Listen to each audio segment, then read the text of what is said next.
que vous planifiez, que vous avez déjà donné une date, un jour vous pouvez donner une date. Ensuite, on vous laissera parler.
Sur des événements, par exemple on avait été au JO en 2024, voilà, pour représenter un peu mieux Monastic.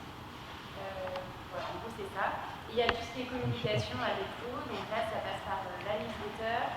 Il y a aussi de la création de contenu, on fait des micros du mono, c'est des petites interviews de personnes du Monastic qui ont des profils très différents pour montrer comment chacun pratique le Monastic. Et puis il y a donc c'est toute cette partie-là en tout cas. On a une grosse partie aussi qui est la réglementation, donc suivre les réglementations des internationales, savoir si on les applique nous ou pas au national, suivre les traditions des règlements, et puis aussi avec le lien avec les comités sportifs qui représentent chaque discipline, comment eux ils l'interprètent dans leur réglementation.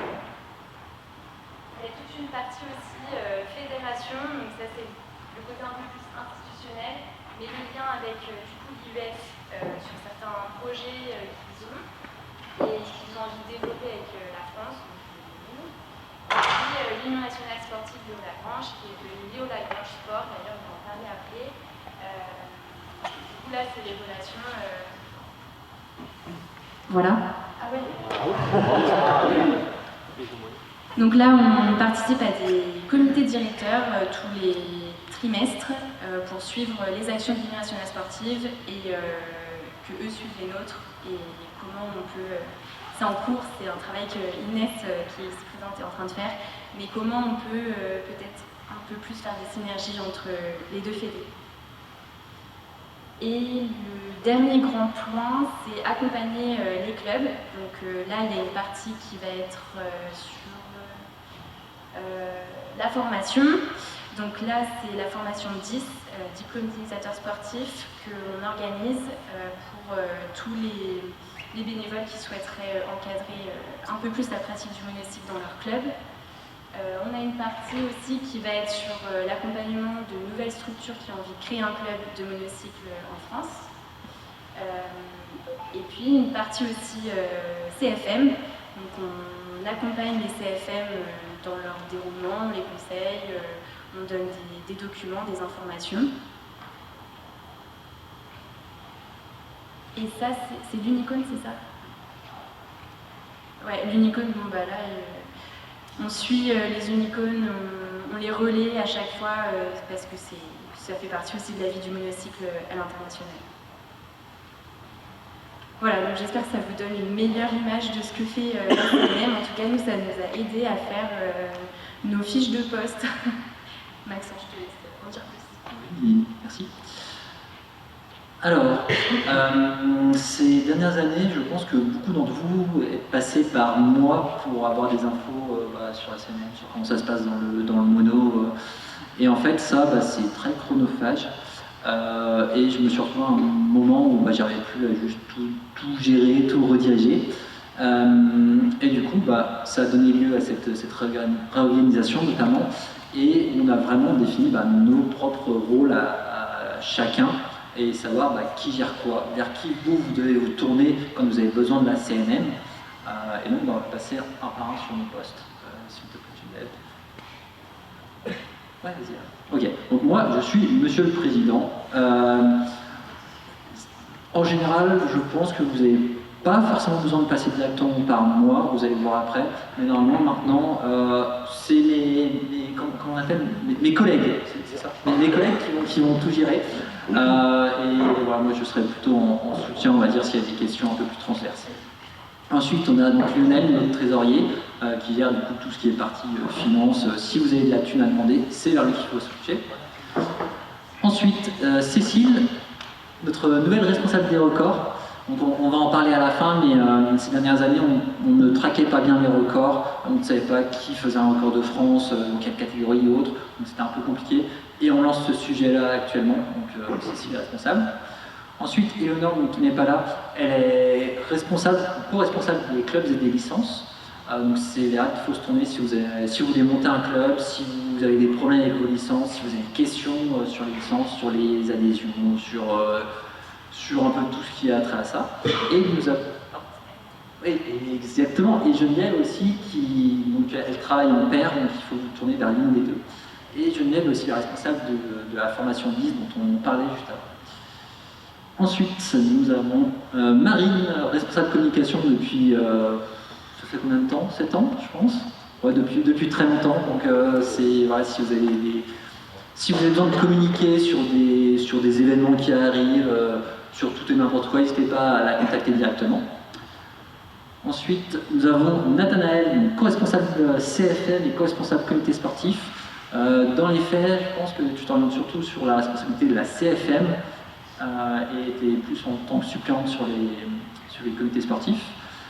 Nous avons également Sylvain, donc, qui est plus dans l'autre sens, plutôt responsable comité sportif et suppléant pour la CFM.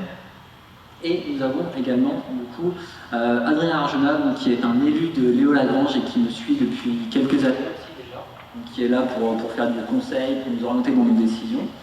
Nous avons également Jérémy et Inès, donc 2 cadres techniques qui sont mis à disposition de Léo Lagrange et qui nous aident aussi, Jérémy depuis plusieurs années, depuis le départ de Myriam Chomaz, Inès depuis 6 mois je pense à peu près, voilà, depuis le mois de juin, voilà, et qui nous apportent énormément également, qui nous aident beaucoup à nous développer. Et donc, voilà, maintenant vous savez à qui vous vous adressez. Contacter directement, en soi on fonctionne beaucoup avec l'adresse mail, vous juste contactez-nous sur l'adresse mail et nous on dispatche entre nous. Tout à fait, effectivement. Mais du coup, pas besoin de m'envoyer des messages directement sur les réseaux comme certains le font régulièrement sur Messenger ou WhatsApp. Voilà, n'hésitez pas à passer directement par l'adresse mail. On la consulte très régulièrement. On sera aussi réactif que par les réseaux et ça permettra de nous dispatcher le travail. Voilà, donc vous savez à qui vous adressez maintenant. On peut passer à la suite. Yes.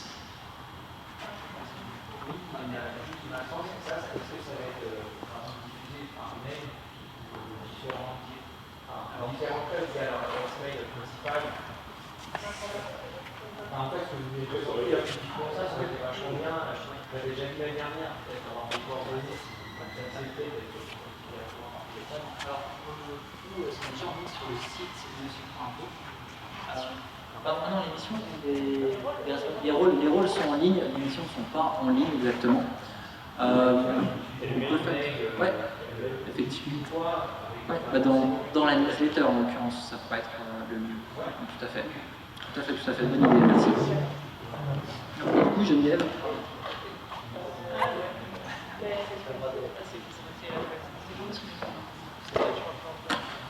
Alors, voilà, Monocycle, ça représente 27 structures cette année. Et pour l'année dernière, on avait 83 licenciés.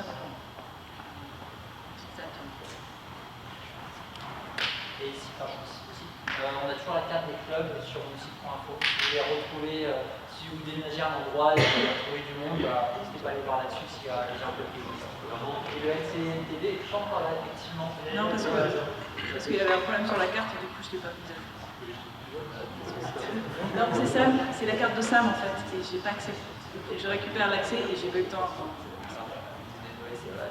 Mais voilà, si vous voulez en créer un, du coup, n'hésitez pas à nous dire, on va être en ligne. Ah oui, donc très important, parce que comme on essaie de faire un peu de stats pour savoir le nombre d'adhérents à l'année, le mieux, enfin, ce qui est demandé, c'est que la date de licence, de début de licence, soit au 1er octobre pour tous. Parce que là, on a des licences, moi je sais que ce mois-ci, on a eu des licences qui se terminaient par exemple le 10 octobre. Quand on commence à vérifier les licences pour la CFM, au début on se dit « Ah, c'est bon, il y a une licence » parce qu'on ne vérifie pas toutes les dates qu'il y a eu. Et puis au bout de quelques jours, juste avant, on fait « Ah mince, finalement la personne n'a pas de licence ». Voilà. Et les licences qui commencent au mois de mai, ben, on ne sait pas trop comment les compter non plus quand on fait des statistiques. C'est bien de mettre pour tout le monde la même date, le 1er octobre. Important, petit rappel qu'on fait tous les ans. Ouais. Jérémy, tu connais le point, mais on n'a pas forcément la main sur Philo. Pour faire ça, c'est. D'accord, là. Mais On en peut, l'occurrence, Philo, Philo, ça va être refait. Ok. Si on pouvait figer la date, en fait, on n'a pas le choix de Ben, moi j'aimerais bien. c'est bon, après, il faut être sur la bonne année. C'est-à-dire que quand tu es en janvier, tu vois une petite date le 1er octobre de la licence. Il y a la date de réalisation de la licence et puis la date de validité de la licence. Parce que la date de réalisation de la licence va être le 15 octobre et la validité c'est le 1er octobre au 30 septembre. En fait, le contrat, c'est Bah, tu fais une licence le 14 mai, tu mets 14 mai 2026, tu mets 1er octobre. 2025. C'est marqué date d'adhésion. Pas forcément de On va envoyer en fait que ces dates qui sont fixées, Soit fixé. ouais, sont fixées. Et dans quelle période, c'est pour octobre avant.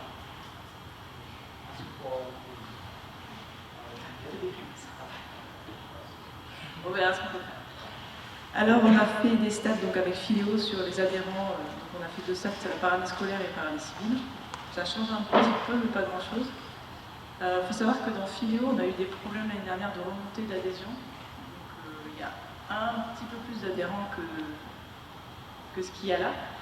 Mais grosso modo, on voit bien qu'on n'est plus dans une augmentation, pas vraiment du nombre d'adhérents. Voilà. Et ça, c'est la répartition par club du nombre d'adhérents. Autant dire que nous, à la CNM, on défonce tous. Voilà.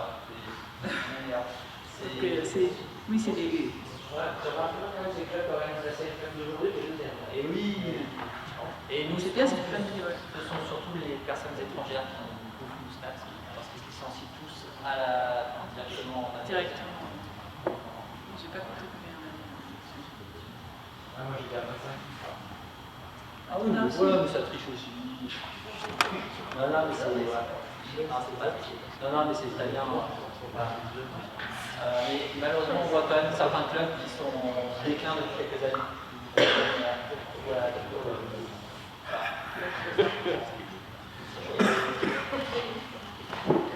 Alors, autre partie importante, c'est l'assurance. En fait, il faut savoir qu'en prenant des licences, on a l'assurance avec Léo Lagrange. Et j'ai découvert, moi, en discutant avec certains membres de club, que ben, c'était pas au courant qu'il y avait une assurance et donc ils avaient aussi leur propre assurance en tant que club. Donc je voulais le rappeler à tout le monde, c'est que Léo Lagrange nous permet d'avoir une assurance pour le club.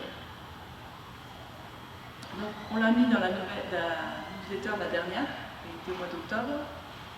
Donc si vous voulez plus d'informations pour avoir tous les détails de l'assurance, vous pouvez regarder dans la newsletter. Vous pouvez demander l'attestation d'assurance à la Maïf, directement à la VIASO de la fédération. L'attestation est court de janvier à janvier, donc il faut leur demander tout à chaque fois au mois de janvier. Voilà. On a besoin pour le pass sport. Donc c'est... Non, pour le club, il faut l'assurance, enfin il faut l'attestation sur L'adhésion à L'affiliation Lagrange, pas d'association. Ah oui, oui, l'affiliation. Et donc du coup, quand vous organisez un événement, comme vous êtes assuré avec Lagrange, il faut que chaque personne qui vient à l'événement soit licenciée.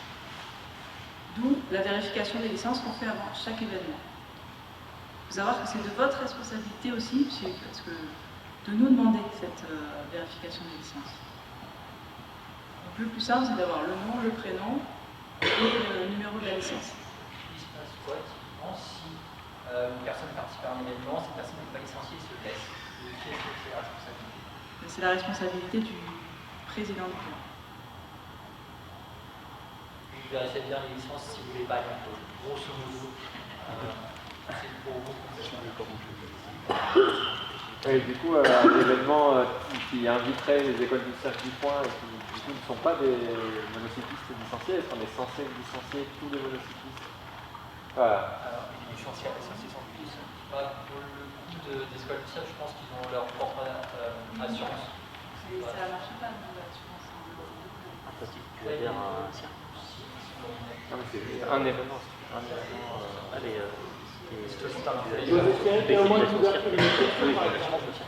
il y a effectivement pour l'initiation, parce que l'initiation, on ne peut pas gérer une licence pour tout le monde. Mais pas pour les événements. C'est pour ça que oui, mais c'est pour ça que par exemple, quand on demande à participer à des courses, je sais pas, de vélo ou de running, en fait, à chaque fois la réponse est non, parce qu'en fait, vous n'êtes pas couvert. Quand c'est organisé par la FFA, on n'est pas couvert, donc on ne peut pas participer. C'est la même raison. Oui, c'est la même raison. Pourtant, ton assurance, elle te couvre tous tes entraînements personnels et n'importe quoi. Mais pas en compétition organisée par quelqu'un d'autre. D'accord. Ouais, enfin, moi, pour mon entorse, ils ne vont pas me couvrir. Pardon? Pour mon entorse, ils n'ont pas voulu me couvrir. Pourquoi? Parce que c'était pas un événement organisé par un club. Thomas, quand il s'est pété sa dent et qu'il fallait arracher tout, voilà, tout était à la maison, c'était un 25 décembre, ça a marché. C'était pas un événement organisé par un club, c'est bien marqué dans l'assurance que l'entraînement personnel, ça marche. Hein. Oui, l'entraînement personnel.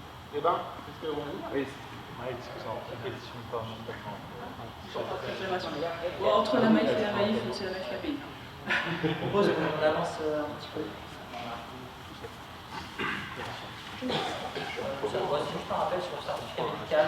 Il est toujours attendu tous les 3 ans. Ça n'a pas changé pour le monocycle, c'est un certificat médical tous les 3 ans. C'est par tous les 3 ans, ils font le questionnaire qui est disponible sur le site Info. Maintenant, ah ouais. Ok. Oui, du coup, certificat médical tous les 3 ans, ça n'a pas changé pour les majeurs, pardon. Et entre-temps, entre ces 3 ans, il faut remplir le questionnaire pour dire que oui, tout va bien, j'ai pas eu de problème. Là-dessus, nous, au sein de la CNM, on réfléchit aussi à faire évoluer les règles avec Léo Lagrange, à voir ce qu'on peut proposer en regardant ce qui se fait dans les autres sports aussi. Voilà, ça évolue, la législation évolue aussi régulièrement. Donc, à voir ce qu'on demande aussi. Voilà, donc, ce sera un sujet à rediscuter encore plus tard. C'est super chaud à suivre. Et du coup, pour les mineurs, c'est pour les majeurs? Oui, ça c'est pour les majeurs. Les mineurs, je crois qu'il n'y a pas besoin de certificat. Ça. Oui, c'est l'attestation, oui, c'est le questionnaire, l'attestation. Moi, j'ai eu un truc différent hospitalier qui était pour remplir un questionnaire, il y a une réponse qui est négative. Dans ce cas-là, il faut un l'attestation. Et du coup, le certificat médical n'était pas obligatoire tous les 3 ans. Si. Le volet, je sais que dans le volet, il n'y a pas besoin de certificat. Effectivement. En fait, la législation actuellement, ce sont aux fédérations de définir quand on a besoin d'un certificat médical. Par exemple, moi, ce que je connais, c'est dans le cyclisme, on n'a pas besoin de certificat médical, sauf si on participe à des compétitions de très haut niveau. Donc, c'est-à-dire que pour des compétitions de niveau on va dire amateur, on n'a pas besoin de certificat médical. Nous, au sein de la CNM, de Léo Lagrange, on avait réfléchi à cette histoire de certificat il y a 3 ans, quand la nouvelle loi est passée. On s'était basé en partie sur le cyclisme, sauf que la Fédé des cyclistes, ils ont mis à jour leur demande 1 mois après que nous, on ait fait notre nouvelle loi. Du coup, c'était un peu compliqué. Mais voilà, c'est nous, en tant que fédération, qui avons la main dessus. Et la décision, vous pensez statuer quand? on ne sait pas encore. Et peut-être qu'on va rien changer, peut-être qu'on va rester là-dessus. Pour rappel, en fait, Léo Lagrange, ça reste une fédération sport-santé. Donc l'idée, c'est qu'on prenne soin de nous et nous forcer à aller voir le médecin au moins une fois par an. Ça nous permet de garder le contact avec finalement ce parcours traditionnel de santé. Ça peut être un problème quand tu accueilles une équipe étrangère qui vient juste pour une manifestation et du coup c'est super compliqué de leur faire avoir un rendez-vous médical pour leur prendre une licence. Oui. Comment on fait? Et pour le moment, on les force à aller voir un médecin et ils se débrouillent. C'est très compliqué. Ils sont venus, ils sont là sur un week-end, il n'y a pas de rendez-vous médical. Tu leur dis merci d'être venu, au revoir. Malheureusement, oui. Moi je suis le premier à être peiné par ça, mais malheureusement c'est la règle pour le moment. Puisque la règle, c'est vous qui l'a faite, est-ce qu'il n'y a pas moyen de dire que pour une manifestation? Alors c'est pas nous, c'est la fédération qui l'a fait. Nous on est là en tant que conseil, on va dire, on peut dire, alors on penserait que ce serait bien qu'il n'y ait plus besoin de certificat médical, mais c'est pas nous qui avons le dernier mot, c'est vraiment Léo Lagrange. On peut essayer de voir si pour des étrangers qui viennent ponctuellement, il n'y a pas moyen de mettre une petite astérisque quelque part.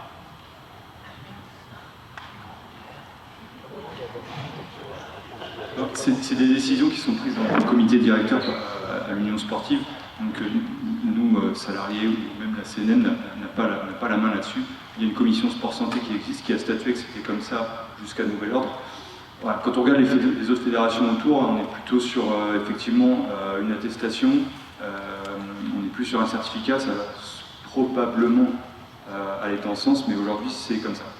Voilà. On ne peut pas déroger à la règle sous peine de responsabilité de l'organisateur. Et si ces personnes arrivent déjà avec un certificat médical de chez eux, ça marche ou pas? C'est un certificat médical, oui, de non-contre-indication à la pratique du monocycle, et puis c'est tout. Et en anglais, par exemple? Il n'y a pas de problème. Enfin, à mon sens, il n'y en a pas. On a justement pour l'Unicode qui s'était déroulé à Grenoble, on avait traduit les certificats médicaux dans différentes langues. Donc, il y avait la version française et en dessous la traduction en anglais. Du coup, s'ils peuvent remplir directement ce certificat-là, c'est bien. Il y a dans leur langue native et en français, donc pour nous, c'est facile à relire. Et voilà, c'est disponible sur monocycle.info et sur Helloasso aussi, donc la manière de prendre des adhésions indépendantes depuis l'année dernière. Cotisation. Allez. C'est un rappel, donc les cotisations, actuellement on donne 4 € à la fédération et 6 € à l'Union nationale sportive de Lagrange. Et ça va augmenter, ça fait 15-20 ans je pense qu'on est sur ces tarifs-là. Vous le voyez en rouge, ça va prendre 2 € à partir de janvier. Enfin, je sais, ça fait beaucoup, mais voilà, on va devoir payer un poil plus. Et ça a été un grand débat, est-ce qu'il fallait augmenter d'1 ou 2 €. Voilà, on a voulu récupérer de l'argent. Donc voilà, préparez-vous à partir de janvier, ce sera 2 € plus. Effectivement. Et bilan, formation 10, c'est encore toi, Geneviève? Bon voilà, il n'y a pas eu de formation depuis 2023. Donc on aimerait bien mettre en place une formation cette année. Pour ça, j'ai commencé à lancer un sondage sur Framadat que vous retrouvez dans la newsletter et sur le site monocycle.info. Il faut savoir que je n'ai pas eu énormément de réponses sur ce sondage et que ça serait bien qu'il y en ait un peu plus. Pour l'instant, on vise il y a quelques dates qui ont été choisies, soit au mois de mai, soit les vacances d'avant, ça doit être avril. Et donc, ça serait bien de savoir quand est-ce qu'il y a plus de monde disponible. Pour l'instant, ça tombe plutôt sur les week-ends de mai. Voilà. Et on avait demandé aussi dans la newsletter, on l'a pas vu. Il va falloir regarder. On avait demandé en fait si des gens étaient prêts à accueillir justement cette formation dans leur club. On a eu un club qui nous a proposé un point sur hiver. Ça consiste en quoi? Avoir un gymnase où on peut rouler à une quinzaine de cyclistes et éventuellement des salles pour faire la formation plus théorique. Mais ça peut être aussi dans le gymnase.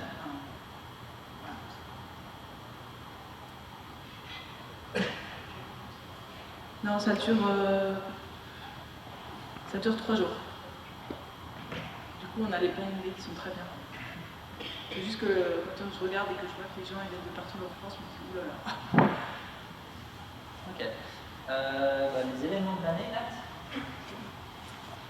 C'est juste un petit bilan sur qu'est-ce qui s'est passé cette année. Bon, là, vous avez toutes les dates, tous les événements. Je ne vais peut-être pas tous les relire, mais de toute façon, vous aurez accès à cette présentation qui sera diffusée sur le site ensuite. Ce qu'on peut dire simplement, c'est qu'il y a eu un petit peu plus d'événements. Je crois que l'année dernière, on était à 16. Donc là, il y en a eu 2 de plus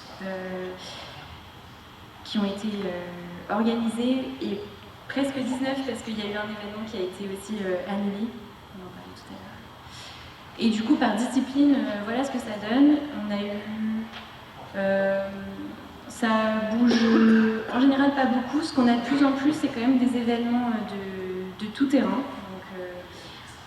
C'est plutôt pas mal parce que c'est une tendance qui a tendance à justement augmenter ces dernières années et justement à un moment donné on n'en avait pas du tout, donc là c'est plutôt une bonne nouvelle. Et voilà, je sais plus ce que j'ai dit.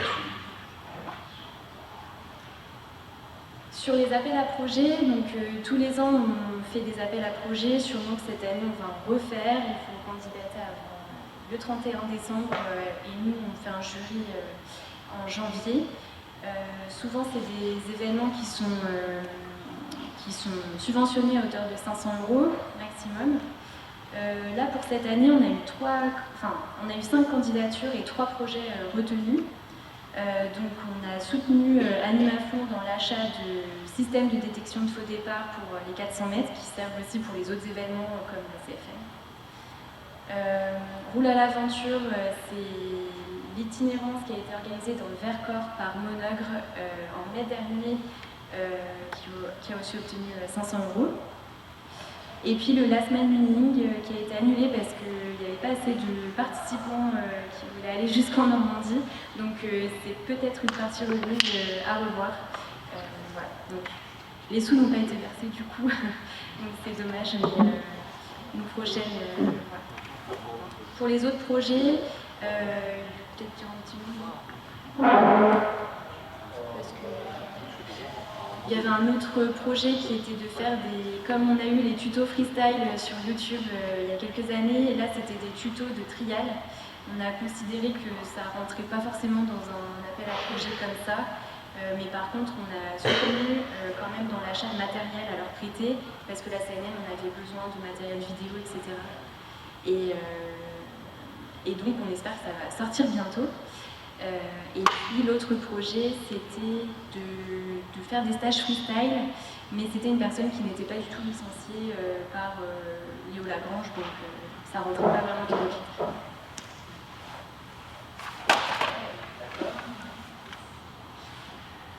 Du coup, ça a été une année assez creuse en communication. On n'a pas fait grand projet, mais il y a toujours quand même la newsletter qui se maintient, on va dire.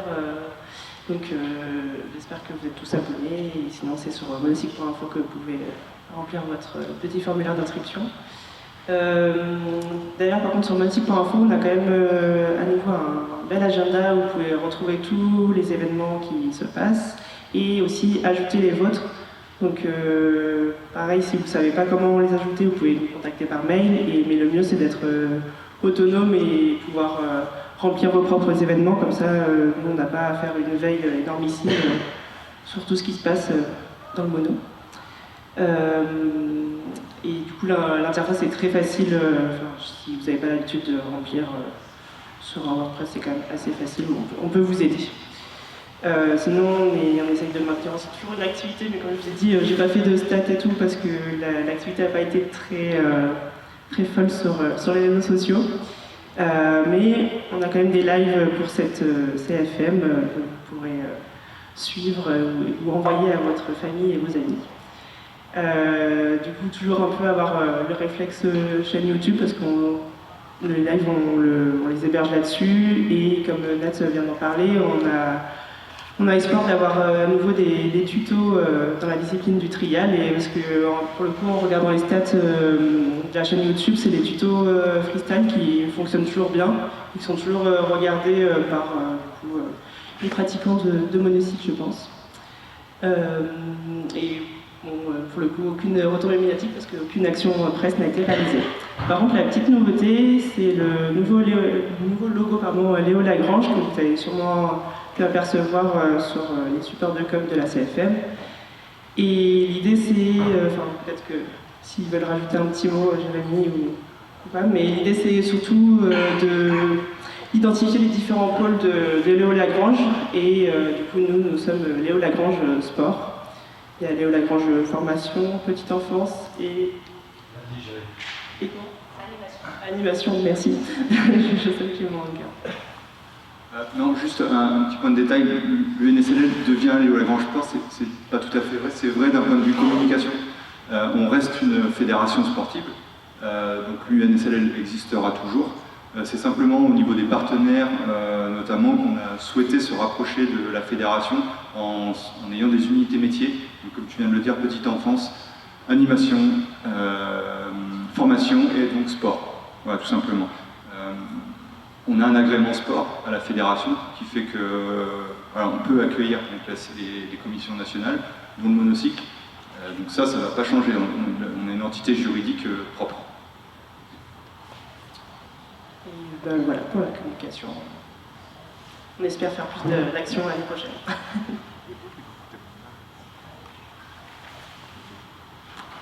Alors le bilan financier, on a un certain nombre la CNN n'a pas de compte bancaire à proprement parler, mais il y a des lignes budgétaires à Léo Lagrange qui permettent de connaître l'activité de la CNN. Donc on a un certain nombre de dépenses et de recettes qui sont habituelles. Ça correspond aux 4 dernières lignes de la colonne dépenses. C'est des notes de frais, des fournitures de matériel, les appels à projets, donc 1000 €, c'est les 2 fois 500 €. Et puis l'abonnement à OVH pour le site internet. Et dans les recettes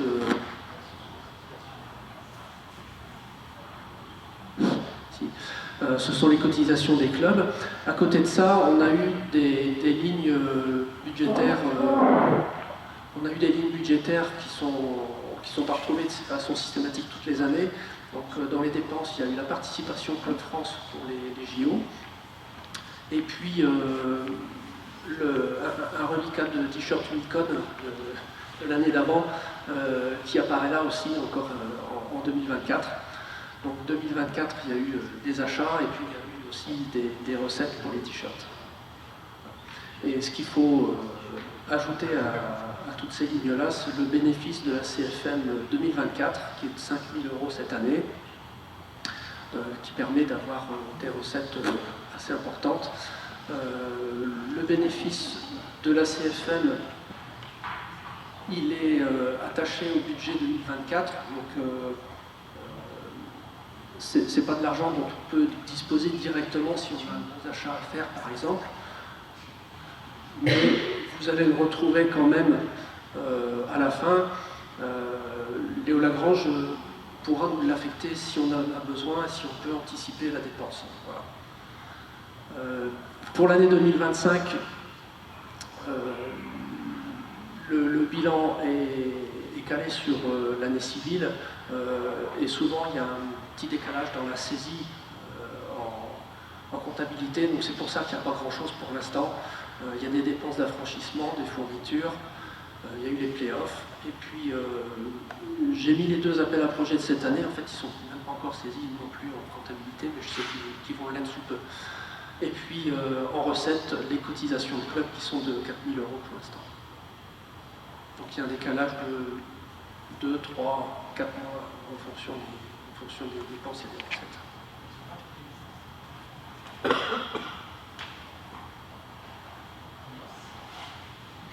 Je reviens juste, du coup, la fédération se porte plutôt bien, le financier.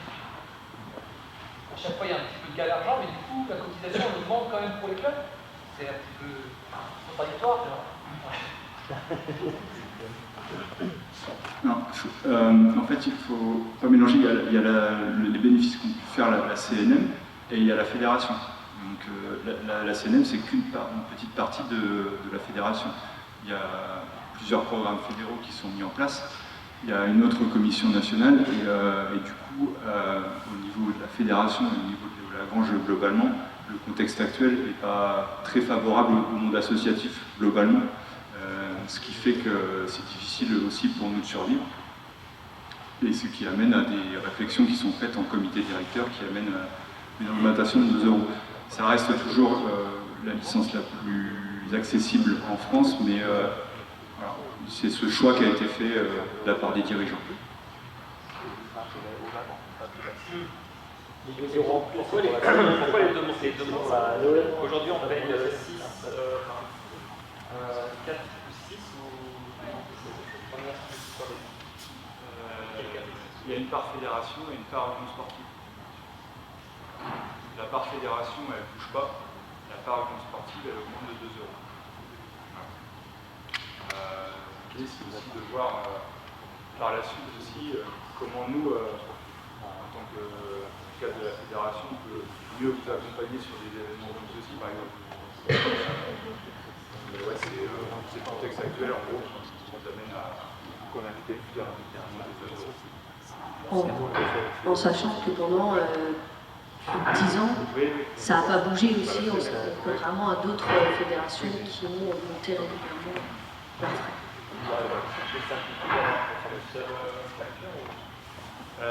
Non, parce qu'il y a une part fédération, Léo Lagrange, et il y a une part union sportive Léo Lagrange. C'est deux entités juridiques différentes. Donc du coup, on est obligé de séparer les deux. Sur la facture, on est obligé de séparer les deux. La fédération Léo Lagrange, elle a l'agrément jeunesse. L'union sportive, elle a l'agrément sport, qui fait de nous une fédération sportive, reconnue par le Comité national olympique notamment, qui permet d'organiser des compétitions sportives. Si on n'était que fédération Léo Lagrange, on ne pourrait pas faire tout ça, parce qu'on n'a pas l'agrément sport.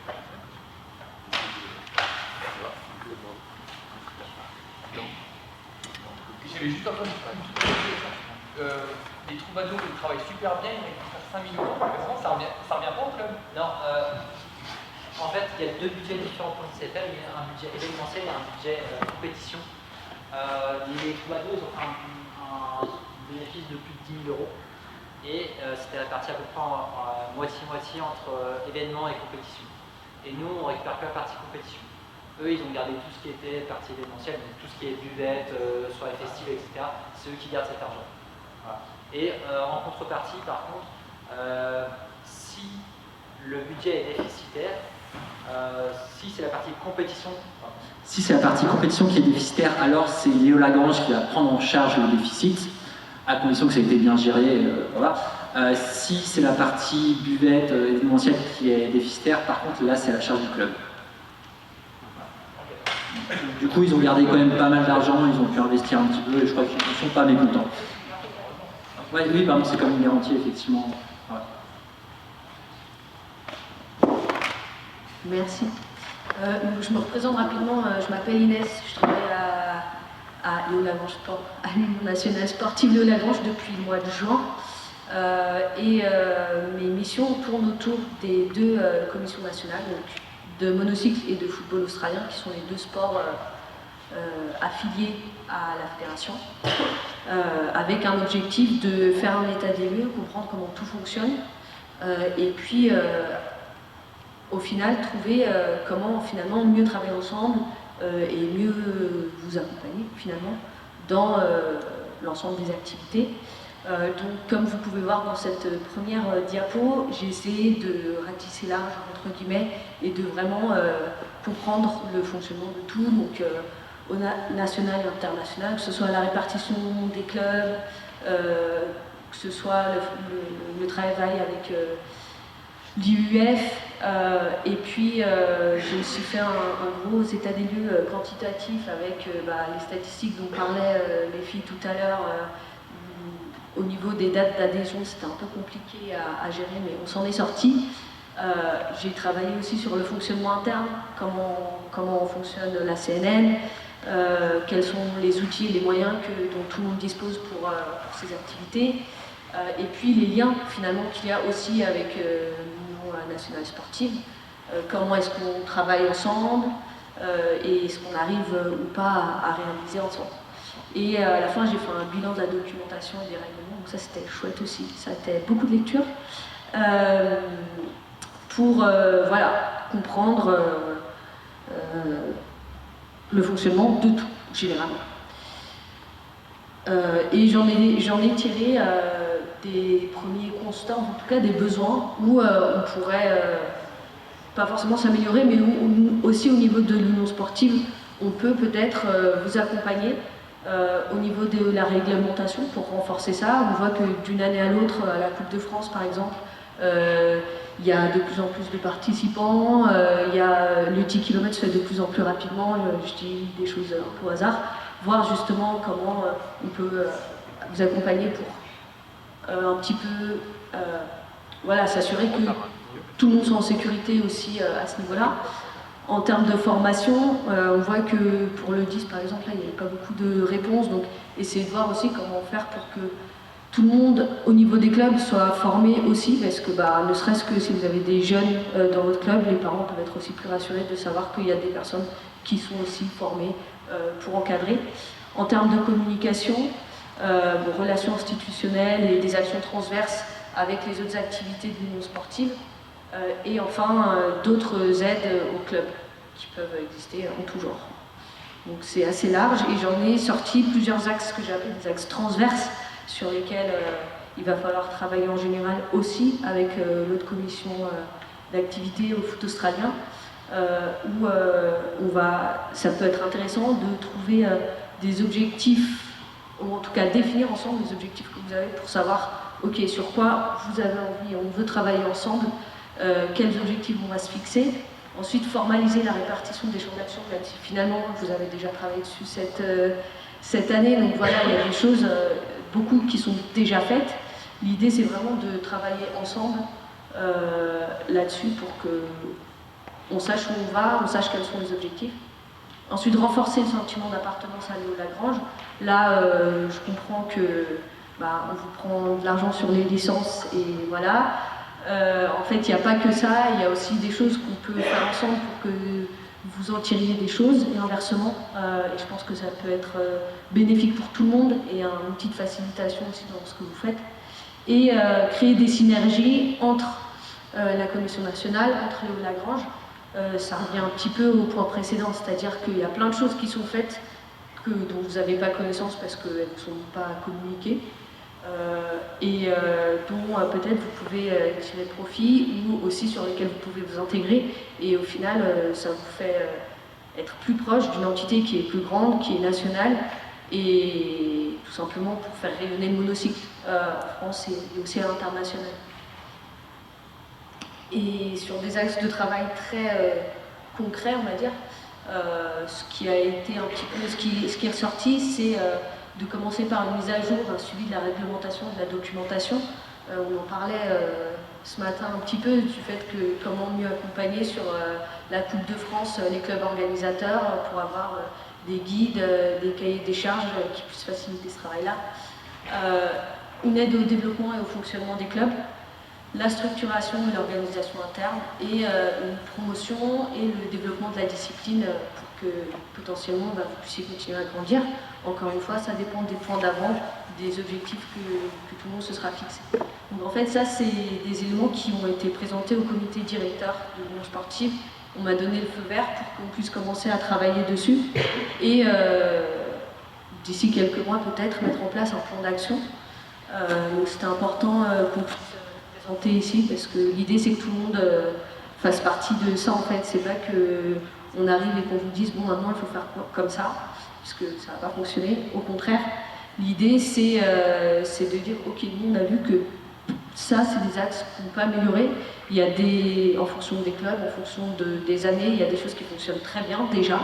Donc comment en fait aller encore plus loin et comment aller avancer en fait. Et et surtout, Jérémy l'a dit tout à l'heure, le monde associatif, il n'est pas en très bonne forme en général en France. Pour l'instant, le monocycle s'en tire pas mal. L'idée, c'est de continuer à avancer comme ça, malgré des circonstances par ailleurs qui ne sont pas forcément les meilleures. Donc voilà, j'ai conscience que présenter comme ça peut faire un peu peur, mais voilà, le travail, je l'ai fait aussi, on travaille beaucoup avec la commission, ça a été fait basé sur des discussions qu'on a eues, j'ai assisté à pratiquement toutes les réunions aussi, finalement, je suis dans ce groupe-là, donc je sais à peu près ce qui se passe tout le temps. Justement, c'était vraiment pour avoir connaissance de ce qui se passe au quotidien, comment la CNM travaille, et pas arriver comme ça, comme une fleur. Donc voilà, maintenant, vous aurez sûrement des nouvelles de moi dans les prochains mois, parce que justement, on viendra vous demander votre avis sur certaines choses, ou vous faire des propositions, etc. Merci Inès. Je vous fais un point très rapide sur le logiciel d'inscription à la CFM, aux Unicode et aux groupes d'inscrits. Du coup, vous l'avez vu passer cette année. Maintenant, pour les épreuves en groupe, il faut que vous les déclariez directement. Nous, ça nous simplifie énormément la tâche. On n'a plus à passer des heures et des heures à essayer de mettre ensemble les gens dans le même groupe. Voilà. C'est aussi source de beaucoup moins d'erreurs. En tout cas, si les erreurs sont faites quelque part, c'est par vous, c'est pas par nous. Donc pour le coup, c'est beaucoup moins stressant pour nous, c'est beaucoup plus simple. Chaque capitaine est libre d'inscrire son équipe. Donc c'est vraiment plus agréable. Il y a sans doute encore des trucs à améliorer, mais voilà, on va dans le bon sens. Et plus globalement, sur le logiciel d'inscription, maintenant on est autonome aussi pour appliquer des modifications sur ce logiciel. Jusqu'alors, on dépendait de la personne qui s'en chargeait avec l'UF. Maintenant, on peut rajouter des fonctionnalités. Donc si jamais il y a des trucs qui vous paraissent ne pas bien fonctionner, si vous avez des fonctionnalités qui vous semblent manquer en tant que compétiteur ou directeur de compétition, organisateur, voilà, n'hésitez pas à venir vers nous et on verra ce qu'on peut faire, si on peut améliorer ou proposer d'autres façons de fonctionner. Et aussi ce logiciel d'inscription, donc actuellement il est gratuit, mis à disposition par la Fédération internationale pour les fédérations nationales, les clubs organisateurs.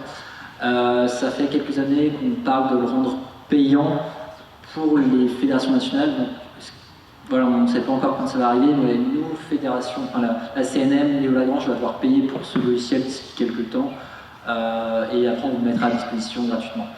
Voilà, donc ça, on attend de savoir un petit peu plus le planning.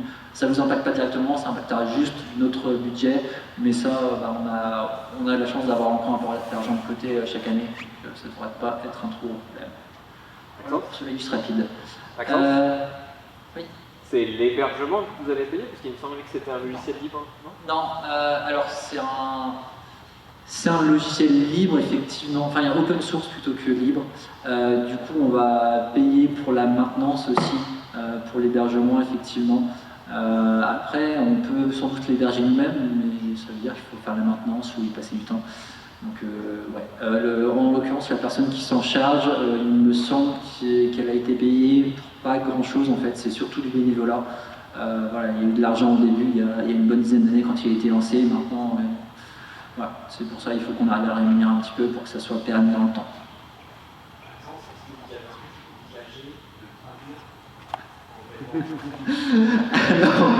Oui, tout à fait. Il y a eu une passe de traduction qui avait été faite par François il y a quelques années.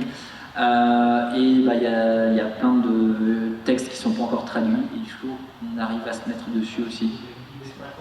Ouais, oui, tout à fait. En fait, jusqu'à il y a peu de temps, c'était surtout nous, c'est nous qui nous occupions de gérer ce logiciel-là. On est en train de transférer du coup les compétences. Et c'est vrai que nous, ça ne nous gênait pas trop parce qu'on savait où chercher. Mais là, si c'est son club de gérer, il faut que ça soit traduit en français, effectivement. Et il faut qu'on se mette un coup de pied aux fesses pour que ça soit fait.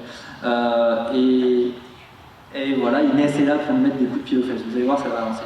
Mais il faut qu'on traduise en tout cas. Ok, sujet suivant. Cécile? Non, mais ça arrive. On affiche tout. Oui, donc du coup Maxence en a un petit peu parlé tout à l'heure.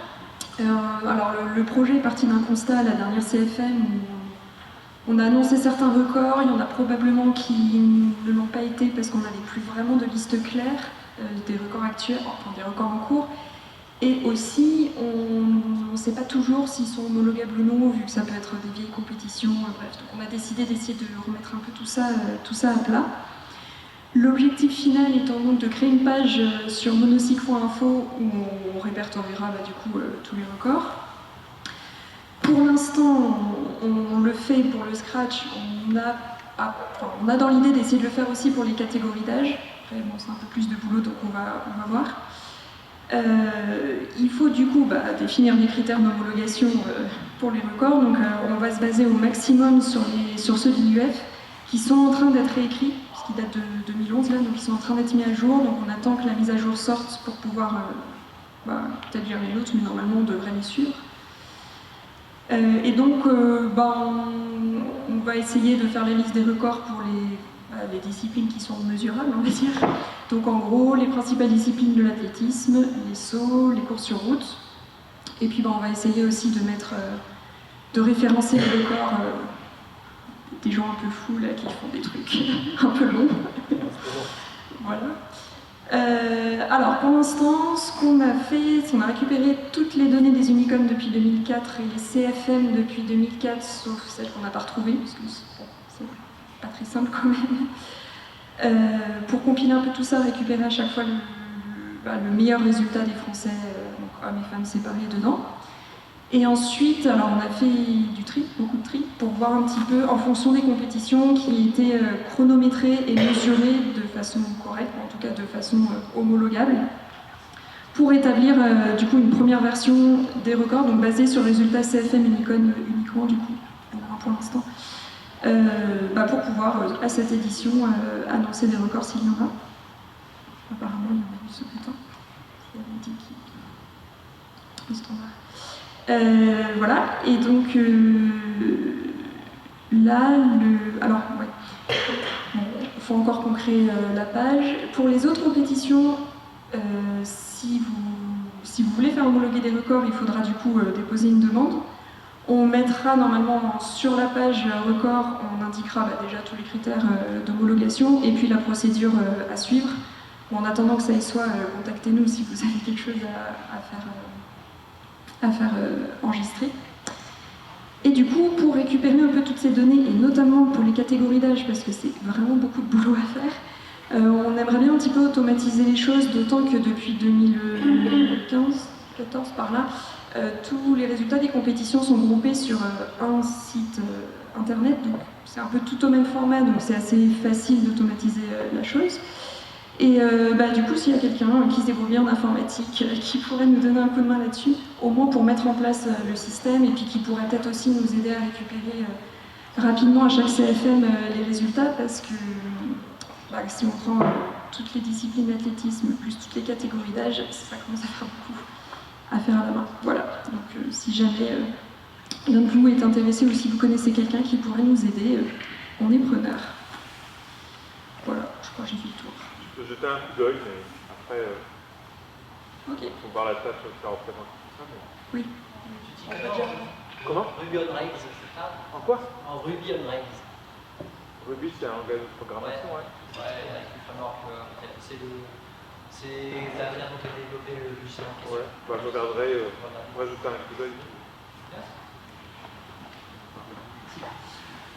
Merci Cécile. Et du coup, on arrive tranquillement vers la fin de cette assemblée générale. On va évoquer les projets en cours et à venir. Le premier, c'est les règlements sportifs, donc notamment la traduction des règlements internationaux. Ça fait plusieurs années qu'on stagne un petit peu là-dessus. On a un règlement partiellement traduit, ce qui n'est pas exceptionnel d'un point de vue fédération. Il faudrait qu'on arrive à avoir un règlement totalement en français. On a du coup sur ce sujet-là, je ne sais plus où est Sylvain, c'est lui qui s'en occupe. En fait, on est bloqué côté international pour continuer à traduire, mais on aimerait bien avancer le projet dès que possible. Voilà, c'est assez important et malheureusement on n'arrive pas à avancer, mais ça va venir. Ensuite, un gros sujet.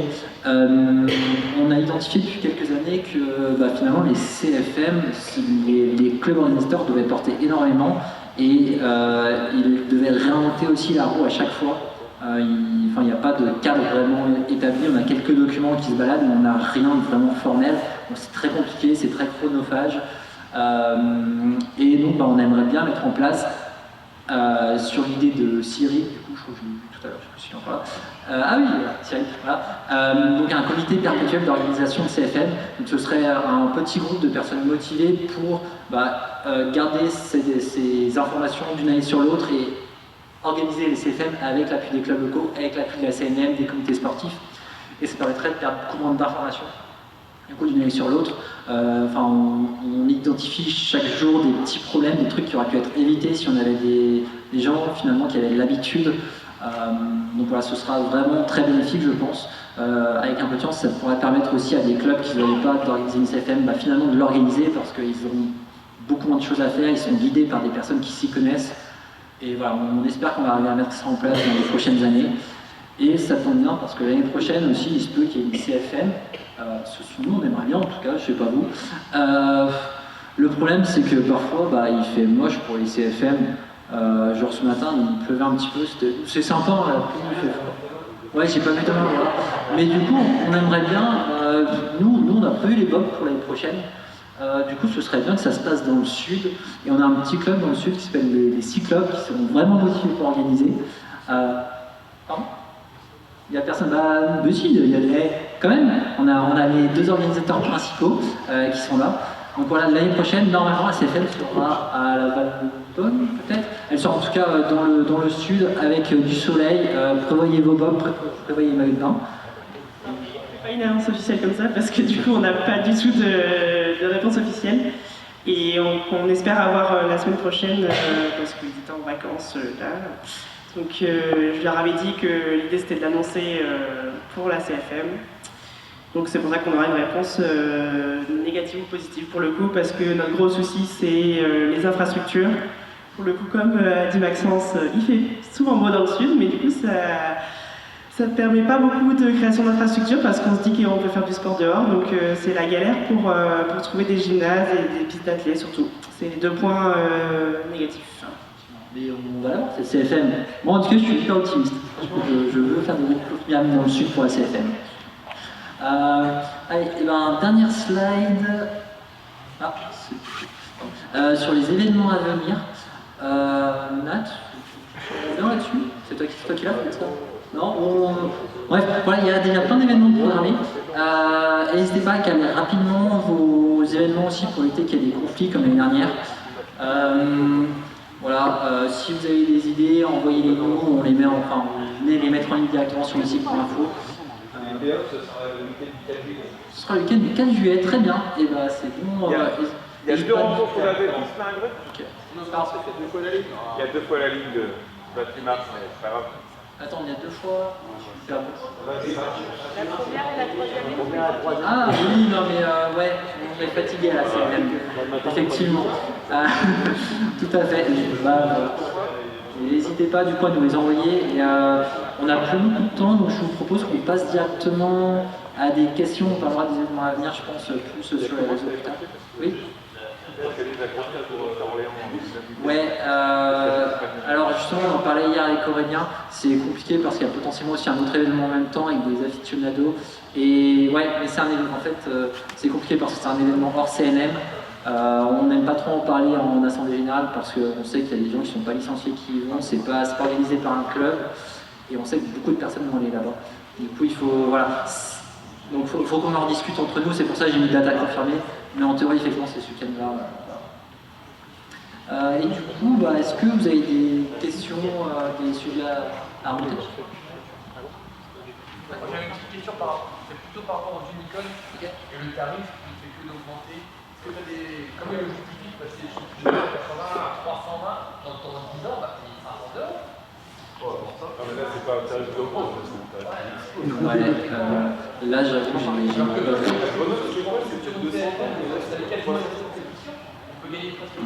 D'accord.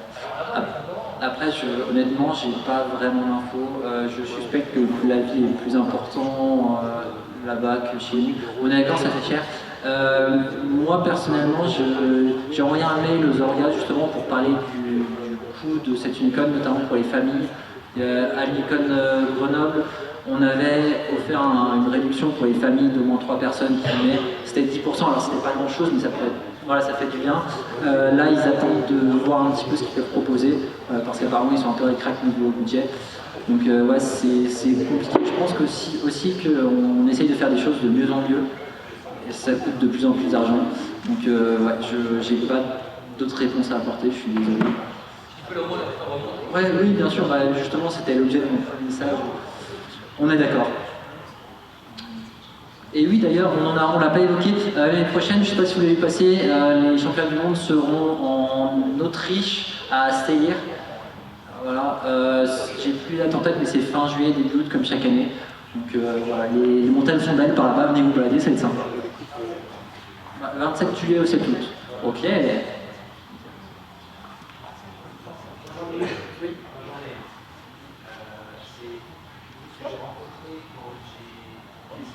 Ouais, donne le micro. J'en ai un, c'est quand on a consulté les responsables d'épreuves pour savoir quel nombre de médailles il y avait à attribuer. Le sujet qui est ressorti, il est sur le flat et le street avec des catégories mixtes. Donc j'ai pas de sujet là-dessus, c'est que si on commence à traiter dans une discipline la notion de mixité, de transgenre, de non-genré, de non-binaire, et qu'on veut conserver quand même la catégorie femme pour pas l'invisibiliser, c'est de cette manière-là que ça a été écrit. Je pense que si on est une personne transgenre, non-binaire, etc., ça veut dire qu'il n'y a que dans le flat et dans le street qu'on peut se retrouver, et si on fait d'autres disciplines, on ne s'y retrouve pas. Donc pour moi, alors, je ne t'incrimine pas Nathanaël, tu me l'as répondu comme ça, c'est les responsables de commission qui décident. Or pour moi, ça ne devrait pas être comme ça, puisque c'est un vrai sujet qui commence à se répéter dans plein de domaines, qui devrait être traité alors, à l'échelle de la SCNM ou l'Union nationale sportive de Lagrange, mais qu'en fait qu'on ait la même règle, quelles que soient les disciplines. Donc je pense que c'est peut-être un sujet à rentrer pour la prochaine CFM, pour que, voilà, qu'il soit clairement fait, parce que honnêtement, si on a des catégories mixtes et qu'on enlève les femmes, excusez-moi les dames, ça fait déjà 2 fois moins de médailles, ce qui peut jouer aussi dans le coût d'une CFM par exemple. Alors, ouais, c'est un sujet très compliqué comme vous pouvez l'imaginer. La Fédération internationale a lancé un comité pour discuter justement l'UF Gender Committee. Ça partage énormément, il y a des gens qui sont pour les catégories mixtes, des gens qui sont contre. Il faut qu'on arrive à voir ce qu'on fait. La question effectivement d'être uniforme sur toutes les compétitions, elle est intéressante. Le problème c'est qu'actuellement il y a plein de compétitions où on voit des différences entre les hommes et les femmes, que ce soit dans un sens ou dans l'autre, et ça nous paraît compliqué justement d'enregrouper tout le monde pour justement pas invisibiliser certaines personnes, donc certaines catégories de personnes en tout cas. Là en l'occurrence, comme tu le disais, en flat et en street, c'est Eddy qui a... Sportco, oui, Sportco aussi, effectivement. Mais en l'occurrence, flat et street, c'est Eddy, donc directeur de compétition, qui a porté le sujet depuis l'année dernière, parce qu'il avait l'impression que les meilleures femmes, justement, arrivaient au niveau des meilleurs hommes, et que ça n'avait plus forcément de sens d'avoir les deux catégories. Donc actuellement, c'est plus en phase d'expérimentation, voir ce qu'on peut faire. Il y a aussi en freestyle, par exemple, on se dit que peut-être qu'on pourrait mélanger tout le monde, à voir. Sur des courses comme le 10 km, c'est encore un peu compliqué. On voit qu'il y a plusieurs minutes d'écart entre les premiers et les derniers. Enfin, pardon, entre les premiers hommes et les premières femmes. Donc voilà, il faut qu'on en discute. Effectivement, vers là où on va. Je pense qu'on va aussi suivre les recommandations de la Fédération internationale quand elle va répondre. Mais ouais, sujet très compliqué. Voilà. Est-ce qu'on a d'autres questions? On a juste... Il a émis, alors dans ce cas-là, ouais. Merci à toutes et à tous d'avoir été là. N'hésitez pas. Vous grignoter un petit bout si vous le souhaitez, boire un verre. Et ne vont pas à la descente. Et n'hésitez pas à venir nous trouver pour discuter aussi si vous avez d'autres sujets, d'autres questions.